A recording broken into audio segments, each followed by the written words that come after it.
हळद. चमचाभर हळदीत थोडे पाणी मिसळून पेस्ट तयार करावी. ही पेस्ट केसतोडवर लावावी. हळदीतील आयुर्वेदिक आणि अँटीबॅक्टेरियल गुणधर्मामुळे केसतोड समस्या लवकर बरी होण्यास मदत होते. लसूण. लसणाच्या पाकळ्या बारीक करून त्यांची पेस्ट तयार करावी. ही पेस्ट केसतोडावर लावावी. 15 मिनिटांनी पाण्याने त्या ठिकाणी पुसून घ्यावे. केसतोड कमी होण्यास या उपायामुळे मदत होते. कांदा व मध. कांदा बारीक चिरून कांद्याची पेस्ट करून त्यात थोडे मध घालावे. ही पेस्ट केसतोडावर लावावी.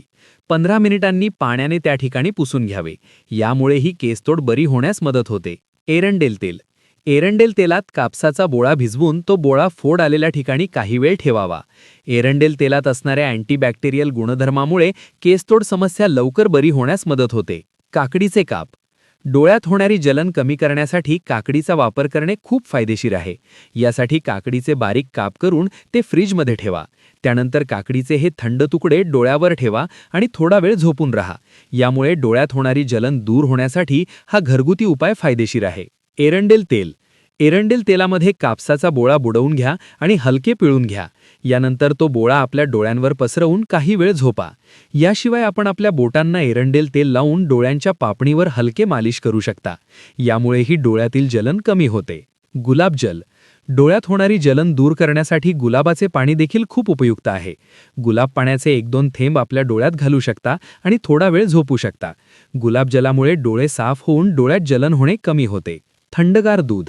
आपल्या बोटांच्या सहाय्याने डोळ्यांवर थंड दुधाने मालिश केल्यास डोळ्यातील जलन दूर होण्यास मदत होते. त्वचा कोरडी पडण्याची समस्या असल्यास त्वचेवर खोबरेल तेल किंवा बदाम तेल, जोजोबा ऑइल यापैकी कोणतेही तेल लावणे उपयुक्त असते. याशिवाय आपण मधाचाही वापर करू शकता. यामुळे त्वचेतील कोरडेपणा दूर होण्यास मदत होते. खोबरेल तेल.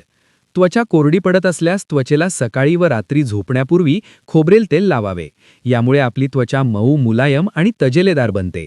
चेहरा कोरडा पडत असल्यास त्यावरही हा उपाय फायदेशीर ठरतो. जोजोबा तेल. त्वचेला थोडे कोमट केलेले जोजोबा तेल लावून हलका मसाज करावा. यामुळे त्वचेचा कोरडेपणा कमी होतो. बदाम तेल. त्वचा कोरडी पडत असल्यास त्वचेला बदाम तेल लावून मसाज करणेही उपयुक्त ठरते. यासाठी रोज रात्री झोपण्यापूर्वी त्वचेला थोडे बदाम तेल लावावे. यामुळे त्वचा मऊ, मुलायम बनते. मध. त्वचेला मध लावल्यानेही त्वचा कोरडी पडण्याची समस्या दूर होते. आठवड्यातून 1 वेळा हा उपाय आपण करू शकता. फणस खाण्याचे आरोग्यदायी फायदे. फणसातून महत्त्वाची अँटीऑक्सिडंट्स मिळतात. फणसात कॅरोटिनॉइड्स, फ्लॅव्हेनोन्स अशी महत्त्वाची अँटीऑक्सिडंट्स असतात. त्यामुळे कॅन्सर, हृदयविकार, टाईप 2 डायबिटीस आणि डोळ्यांच्या मोतीबिंदूसारख्या समस्या होण्याचा धोका कमी होण्यास मदत होते. फणसात फायबरचे मुबलक प्रमाण असते. फणसामध्ये फायबरचे प्रमाण मुबलक असल्याने ज्यांना कॉन्स्टिपेशनचा किंवा पोट साफ न होण्याचा त्रास आहे त्यांनी फणसाची भाजी किंवा फणसाचे गरे आवर्जून खावेत.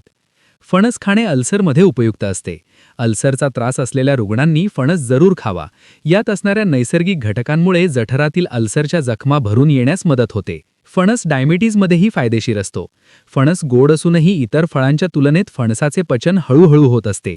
त्यामुळे इतर फळांच्या तुलनेत फणस खाल्ल्याने एकाएकी ब्लड शुगर वाढत नाही.